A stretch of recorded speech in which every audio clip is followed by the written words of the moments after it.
প্রিয় শিক্ষার্থীরা, আসসালামু আলাইকুম রহমতুল্লাহি ওয়া বারাকাতুহু। আশা করি তোমরা সবাই ভালো আছো। তো আজকে আমরা তোমাদের জন্য পঞ্চম শ্রেণীর ইংরেজি কোশ্চেন নাম্বার 12 যে রিঅ্যারেঞ্জ আসে তার 3 নম্বর পর্ব নিয়ে হাজির হয়েছি। গত দুটি পর্বে আমরা অ্যাসার্টিভ, ইন্টারোগেটিভ, ইম্পারেটিভ, অপটেটিভ এবং এক্সক্লেমেটরি সেন্টেন্সগুলো কিভাবে রিঅ্যারেঞ্জ করতে হবে সেই সম্পর্কে আমরা একটু বিস্তারিত আলোচনা করেছি। তো আজকের পর্বে আমরা সেই দুটি ক্লাসের এক্সারসাইজ শুরু করব, সেগুলো একটু সলিউশন করে দেওয়ার চেষ্টা করব। চলো আমরা একটু বোঝার চেষ্টা করি।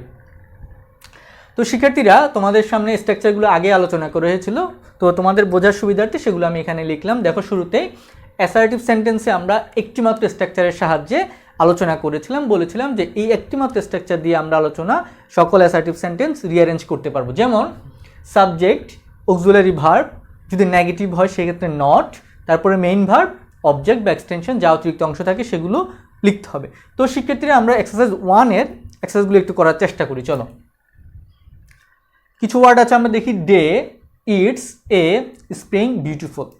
তাহলে আমরা তোমাদেরকে বলেছিলাম শুরুতে আমরা অক্সিলারি ভার্বটি আইডেন্টিফাই করার চেষ্টা করব। তো সেক্ষেত্রে এখানে কোনো অক্সিলারি ভার্ব কি আমরা দেখতে পাচ্ছি? আপাত দৃষ্টিতে আমাদের মনে হচ্ছে কোনো অক্সিলারি ভার্ব নেই। তবে সেক্ষেত্রে একটা জিনিস খেয়াল করে, এখানে একটা জিনিস আছে, সেটা কি? ইটস। দেখো তো, এটা কি? ইটস। এটা মানে আসলে কি বোঝায়? ইটস মানে আসলে এখানে এপোস্ট্রোফি দিয়ে বোঝাচ্ছে ইট ইজ। তাহলে আমরা দেখতে পাচ্ছি এখানে অক্সিলারি ভার্ব অথবা মেইন ভার্ব যেটাই বিবেচনা করি না এখন, একটি পাচ্ছি, সেটি হচ্ছে কি? ইজ। এবং তার আগেই কি আছে? সাবজেক্টও একসাথে দেওয়া আছে। এটা শর্ট ফর্মে যেহেতু আছে, তাহলে আমরা বুঝেই যাচ্ছি আমার অক্সিলারি ভার্ব বা ভার্ব হচ্ছে কি? ইজ, এবং কি? সাবজেক্ট হচ্ছে ইট। তাহলে আমরা লিখে ফেলতে পারি ইট ইজ। এরপর আমরা খেয়াল করি আর কোনো ভার্ব আছে এখানে? না, আর কোনো ভার্ব নেই। তাহলে দেখো, আমাদের ইটস ওয়ার্ডটি শেষ। এরপর আমাদের কি আছে? এ আছে, স্প্রিং আছে, বিউটিফুল আছে এবং শুরুতে ডে আছে। তাহলে আমাদের সাবজেক্ট এবং ভার্বের কাজ শেষ। সেক্ষেত্রে তোমরা শিখেছিলে এরপর যদি অবজেক্ট থাকে এবং সেখানে আর্টিকেল থাকে, তাহলে আমরা সবার শুরুতে কি বসাতে হবে? আর্টিকেলটি বসাতে হবে। তাহলে আমরা এ বসিয়ে দিই, ইট ইজ এ। এখন দেখো, আমাদের কাছে আর কি কি ওয়ার্ড আছে? Day, spring, beautiful. তাহলে আমরা এখানে একটা কিওয়ার্ড চয়েস করার চেষ্টা করি। সেটা কি হতে পারে? ডে। যদি হয় ডে অর্থ কি? দিন। তাহলে কেমন দিন? স্প্রিং ডে, বসন্তের দিন। কেমন বসন্তের দিন? সুন্দর বসন্তের দিন। তাহলে কি হবে? Beautiful spring day. তাহলে আমরা সাজিয়ে কি লিখতে পারি? It is a beautiful spring day. জায়গা স্বল্পতার কারণে আমরা একটু ক্লোজ করে লিখলাম, তোমরা আশা করি বুঝে নিবে। ওকে, প্রথম সেন্টেন্সটা আমাদের হয়ে গেল। আমরা পরের সেন্টেন্সে যাই। Handwriting you should improve your. একইভাবে আমরা শুরুতে অক্সিলারি ভার্বটা আইডেন্টিফাই করি। দেখো, খুব ইজিলি আমরা বুঝে ফেলতে পারলাম এখানে একটা মোডাল অক্সিলারি ভার্ব আছে, শুড। তাহলে আমরা শুড লিখে ফেলি, শুড লিখে ফেললাম। এরপরে দেখো, শুডের পরে আমরা জানি কি শুড একটি কেমন verb? Modal auxiliary verb. Modal auxiliary ভার্বের পরে কি হয়? ভার্বের বেস ফর্ম হয়। তাহলে আমরা আরেকটা ভার্ব খোঁজার চেষ্টা করি। Handwriting improve your you, আমরা খুব সহজে পেয়ে গেলাম ইমপ্রুভ, উন্নতি করা। তাহলে আমরা এটাও লিখে ফেলি।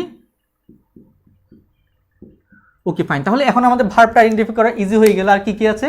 Hand writing you you. তাহলে আমরা বুঝতে পারছি এখানে খুব সহজেই সাবজেক্ট হয়ে যাবে ইউ। তাহলে কি হলো? ইউ শুড ইমপ্রুভ, তোমার উন্নতি করা উচিত। আমাদের এটাও শেষ। তাহলে এখন বাকি আছে কি? হ্যান্ড রাইটিং এবং ইউ। তাহলে হ্যান্ড রাইটিং ইউর হবে নাকি ইউর হ্যান্ড রাইটিং হবে? খুব সহজে আমরা বুঝতে পারছি ইউর হ্যান্ড রাইটিং হবে। তাহলে you should improve your hand writing.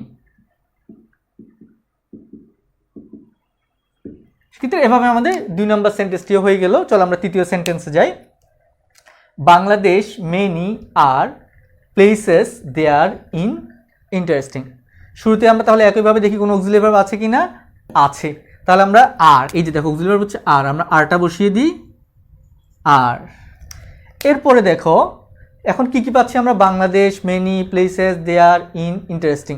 আর কোনো ভার্ব নেই। তাহলে এবার সাবজেক্টটা বসাতে পারি?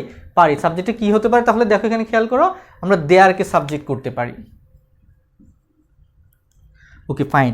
দেয়ার আর আছে, কি আছে? আমরা একটা কিওয়ার্ড বের করার চেষ্টা করি। তাহলে আমাদের এই দুটি ওয়ার্ড শেষ, দুটি ওয়ার্ড শেষ। তাহলে কি আছে? প্লেসেস। তাহলে আমরা একটা কিওয়ার্ড বের করলাম, কি? প্লেসেস, বিভিন্ন জায়গা আছে। এবার দেখি তো একটু চিন্তা করি, জায়গাটা কেমন হতে পারে? আনসার পাবো কি দিয়ে? ইন্টারেস্টিং দিয়ে। তাহলে কি হবে? Interesting places. তারপর দেখো বাংলাদেশ একটি স্থানের নাম এবং একটা প্রিপোজিশন আছে ইন, তাহলে আমরা বলতে পারি কোথায় আছে? ইন বাংলাদেশ। তাহলে ইন বাংলাদেশ, তারপরে কি বললাম? Interesting places. তাহলে এখানে কি আছে? মেনি। মেনি অর্থ অনেক। তাহলে আমরা কি বলতে পারি? অনেক কি আছে? অনেক ইন্টারেস্টিং প্লেসেস আছে। তাহলে কিভাবে হতে পারে? Many interesting places in Bangladesh. আশা করি সেক্ষেত্রে তোমরা বুঝতে পেরেছো। তাহলে লিখবো there are many interesting places in Bangladesh. আবার বলছি সেক্ষেত্রে আমরা এখানে একটা কিওয়ার্ড বের করেছিলাম, সেটা কি?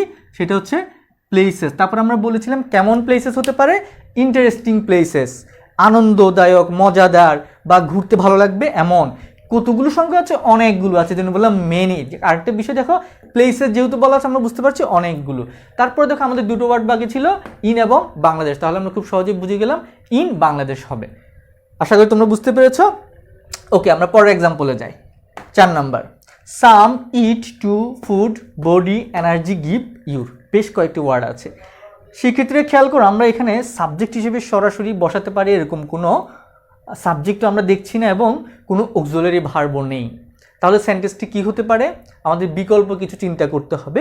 আমরা শিখেছিলাম assertive, imperative, interrogative, exclamatory, optative. যদি ইন্টারোগেটিভ হয় তাহলে তো লাস্টে প্রশ্নবোধক চিহ্ন থাকতোই, এক্সক্লেমেটরি হলে এক্সক্লেমেটরি সাইন থাকতোই। আর তো আমাদের এখন চিন্তা করার সুযোগ কি আছে? ইম্পারেটিভ বা অপটেটিভ। অপটেটিভ আমরা চিন্তা করছি না, কারণ মে নাই বা লেট জাতীয় কিছু নেই। সো আমরা ইম্পারেটিভ নিয়ে চিন্তা করি। ইম্পারেটিভ সেন্টেন্স কি দিয়ে শুরু হয়? ভার্ব দিয়ে শুরু হয়, তারপর অবজেক্ট বা এক্সটেনশনগুলো আকারে বাকিগুলো থাকে। তাহলে এখানে দেখো আমরা কয়টি ভার্ব পাচ্ছি? ইট একটা ভার্ব আছে, গিভ একটা ভার্ব আছে। তো চলো, যেহেতু খাদ্যের ব্যাপার স্যাপার আছে, আমরা খাওয়া দাওয়া দিয়েই শুরু করি, অর্থাৎ ইট দিয়ে শুরু করব। ইট। তাহলে আমরা দেখো কি খাবো? ইট মানে ইম্পারেটিভ সেন্টেন্সে, তাহলে আমরা কি বুঝাই? আদেশ, উপদেশ, অনুরোধ। তাহলে আমরা আদেশ বা একটা কথা বলতেছি, উপদেশ দিচ্ছি, ইট খাবার কথা। কি খেতে পারি আমরা? দেখো এখানে কি খাবার খেতে পারি? ফুড, খাবার খেতে পারি। কতগুলো ফুড বা কি পরিমাণ ফুড? Some food. তাহলে আমরা কি লিখতে পারি? ইট সাম ফুড। তাহলে আমাদের ফুড চলে গেল, সাম চলে গেল, ইট চলে গেল। এরপর দেখো এখানে একটা কি আছে? টু। তাহলে আমরা জানি ইনফিনিটিভ টু অর্থ কি বুঝাতে পারে? জন্য বুঝাতে পারে। ইট সাম ফুড, আমাদের কিছু খাবার খাওয়া উচিত। টু, যেন বা যাতে কি করতে পারি আমরা? দেখো আমরা জানি ইনফিনিটিভ টু এর পরে কি হয়? একটা ভার্ব বসে। তাহলে এই বাকি ওয়ার্ডগুলোর মধ্যে ভার্ব কি আছে? গিভ। গিভ। তাহলে দেখো টু শেষ, গিভ শেষ। তাহলে দেখো এরপর আর বাকি কি আছে? বডি আছে, এনার্জি আছে, ইউর আছে। তাহলে ইউর জানি আমরা পজিটিভ প্রোনাউন, এরপর একটি কি লাগে? নাউন লাগে। তাহলে তোমার কি? Your body. তাহলে আমরা একটা পেয়ে গেলাম ইউর বডি। তো সেক্ষেত্রে আবার দেখি আমরা, ইট সাম ফুড, কিছু খাবার খাও, টু জন্য, কিসের জন্য? গিভ, কাকে দিব? Your body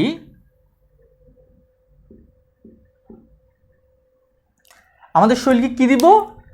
energy. It some food to give your body energy. আমাদের শরীরে শক্তি যোগান দেওয়ার জন্য আমাদের কিছু কি খাওয়া উচিত? আমাদের কিছু খাবার খাওয়া উচিত। হয়ে গেল। তো এরপর আমরা দেখি victory Bangladesh off day 16 December the is. তো প্রিয় শিক্ষার্থীরা, দেখো তাহলে এখান থেকে সাবজেক্ট হিসেবে কি হতে পারে? আমরা সাবজেক্ট হিসেবে এখানে একাধিক জিনিস নিতে পারি, তবে আমরা একটা শুরুতেই দেখো 16 ডিসেম্বর দেখলে আমাদের একটি দিনের কথা মনে পড়ে যায়, সেটা হচ্ছে কি আমাদের ভিক্টোরি ডের কথা মনে পড়ে যায়। কাদের ভিক্টোরি ডে? বাংলাদেশে, দ্যাট মিন্স অফ বাংলাদেশ। আমরা কিছু শব্দগুচ্ছ পেয়ে গেলাম, সেগুলো কি? 16 ডিসেম্বর, তারপরে পেয়ে গেলাম কি? অফ বাংলাদেশ, তারপর পেয়ে গেলাম ভিক্টোরি ডে। অর্থাৎ কি দেখো 16 December of Bangladesh and then victory day. তাহলে আমরা সাবজেক্ট, এরপর আমাদের দুটো কি আছে? একটা আর্টিকেল আছে আর একটা ভার্ব আছে। সো আমরা এবার জায়গা মতো বসিয়ে দিতে পারি। আমরা সাবজেক্টে কি লিখতে পারি? এখানে দেখো 16 ডিসেম্বর দিয়ে আমরা শুরু করি।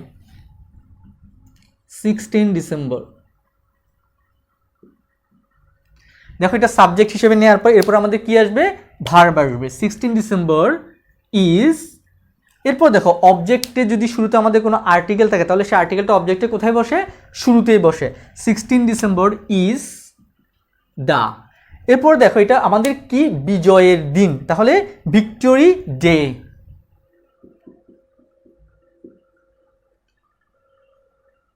16 December is the victory day. কাদের? বাংলাদেশের। অফ বাংলাদেশ।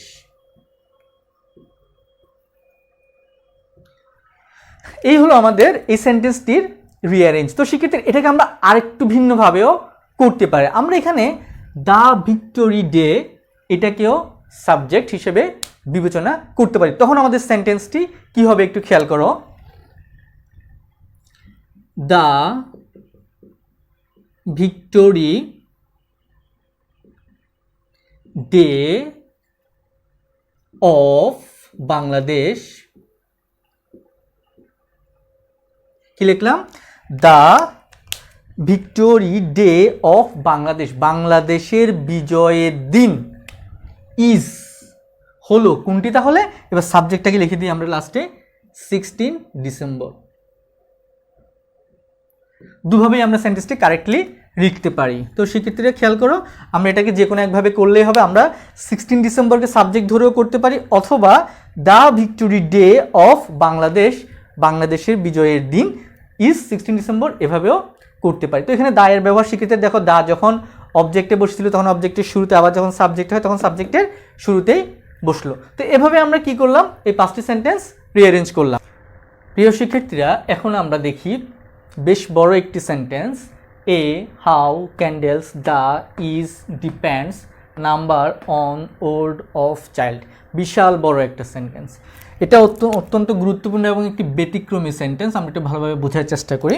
শিক্ষার্থীরা, আমরা এখানে যে ওয়ার্ডগুলো দেখব সেই ওয়ার্ডগুলো দেখে আমাদের একটি ঘটনা বা কি সম্পর্কে বলতে চাচ্ছে এরকম একটি আইডিয়া যদি আমরা করতে পারি, তাহলে আমরা খুব সুন্দরভাবে সেন্টেন্সটি গঠন করতে পারবো। তাহলে দেখো, মোমবাতির কথা বলছে, চাইল্ডের কথা বলছে, বয়সের কথা বলছে, আবার নাম্বার সংখ্যার কথা বলছে। তাহলে আমরা কি বলতে পারি? আমরা একটি বিষয় জানি যে জন্মদিন উদযাপনের যে কেকটা আমরা ব্যবহার করি সেখানে আমরা বেশ কিছু মোমবাতি দিই, এবং সেই মোমবাতিটা সংখ্যাটা কিসের উপর ডিপেন্ড করে? ওই যে আর জন্মদিন পালন করব তার বয়সের সাথে ডিপেন্ডস করে। সো তাহলে আমরা এখানে ভার্ব পেয়ে যাচ্ছি, ইজ আছে, ডিপেন্ডস আছে। তাহলে আমরা মেইন ভার্ব কি পাচ্ছি? ডিপেন্ডস। তাহলে আমরা একটু শুরু করি এভাবে, ডিপেন্ডস অন। আমরা জানি ডিপেন্ডসের পরে কি হয়? অন হয়। ডিপেন্ডস অন, নির্ভর করে। কি নির্ভর করে? আমরা জানি মোমবাতির সংখ্যা। তাহলে আমরা জিনিসটা কিভাবে লিখতে পারি? আমার ক্যান্ডেলস দরকার, নাম্বার দরকার। তাহলে আর শুরুতে আমরা জানি দা থাকলে আর্টিকেল সাবজেক্টে দিলে কোথায় দিব? একদম শুরুতে দিব। তাহলে দা নাম্বার অফ ক্যান্ডেলস। তাহলে লিখে দিই আমরা দা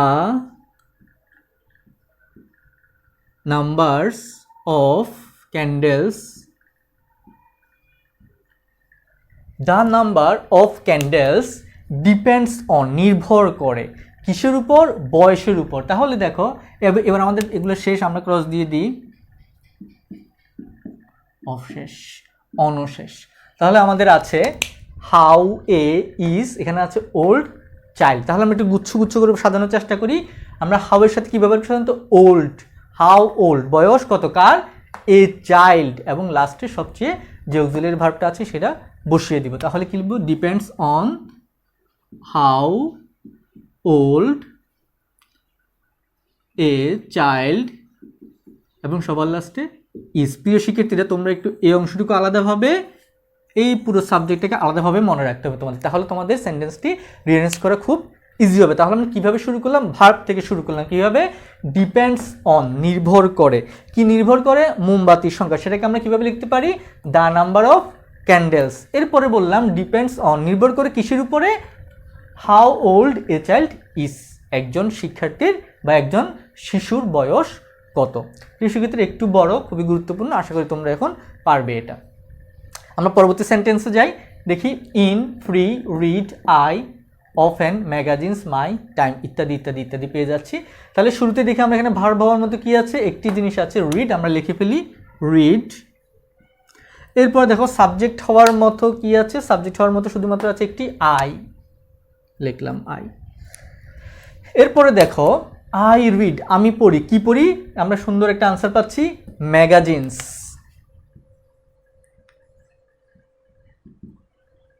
ম্যাগাজিনস কখন পড়ি? মাই টাইম, আমার সময়। কেমন সময়? ফ্রি সময়। তাহলে ফ্রি টাইম কার? আমার। কখন সেটা আমরা বুঝাতে কি বুঝি? ইন বুঝাতে পারি। তাহলে আমরা কি লিখতে পারি? In my free time. শিক্ষার্থীরা আমরা কিভাবে সাজালাম দেখো, সময়, কেমন সময়? আমার অবসর সময়, দ্যাট মিনস ফ্রি টাইম। কার? আমার। মাই ফ্রি টাইম। তাহলে এটার সাথে এটা যুক্ত করার জন্য আমরা কি যুক্ত করলাম? In my free time. তাহলে দেখো আমরা কি কি বাদ গেল? ইন গেল, মাই গেল, ফ্রি গেল, টাইম গেল, সাবজেক্ট হিসেবে আই গেল এবং ভার্ব হিসেবে রিড গেল। দেখো আমাদের একটি ওয়ার্ড বসানো বাকি আছে, সেটি হচ্ছে অফেন। সো এই ভার্বটার এই শব্দটার সঠিক পজিশন হচ্ছে কোথায়? সাবজেক্ট এবং ভার্বের আগে। সো তাহলে আমরা বসিয়ে দিলাম আই অফেন, তো আমি মাঝে মাঝে, I often read magazines in my free time, মাঝে মাঝে অবসর সময়ে আমি কি করি? বিভিন্ন ধরনের সাময়িকী পড়ি। আশা করি তোমরা খুব সহজে বুঝতে পেরেছ। আমরা পরবর্তীটাতে যাই। দেখো spot the is tourist popular most Cox's Bazar. তাহলে দেখো এখানে আমরা একটি মাত্র ভার্ব পাচ্ছি, সেটি হচ্ছে কি? ইজ। আমরা লিখে ফেললাম ইজ। এরপরে দেখো আর কোনো ভার্ব নাই, ইজ চলে গেল। তারপরে এবার আমরা সাবজেক্ট হিসেবে বসাবো। সাবজেক্ট হিসেবে বসানোর মতো আমরা কি পাচ্ছি? একটা প্লেসের নাম পাচ্ছি, সেটা আমরা লিখে দিই কক্সবাজার। কক্সবাজার ইজ। এবার আমরা একটু খেয়াল করি,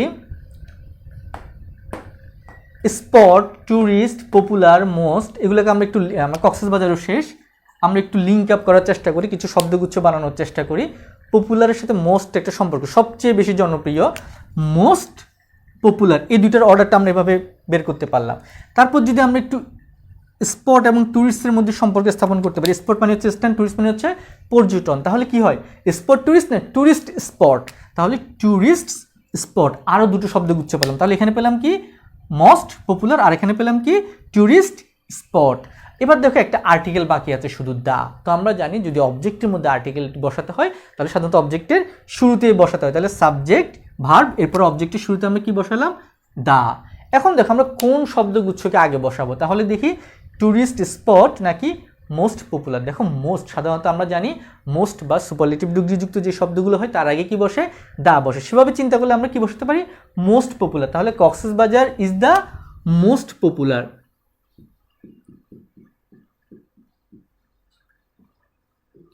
পপুলার, সবচেয়ে জনপ্রিয় কি? Tourist spot.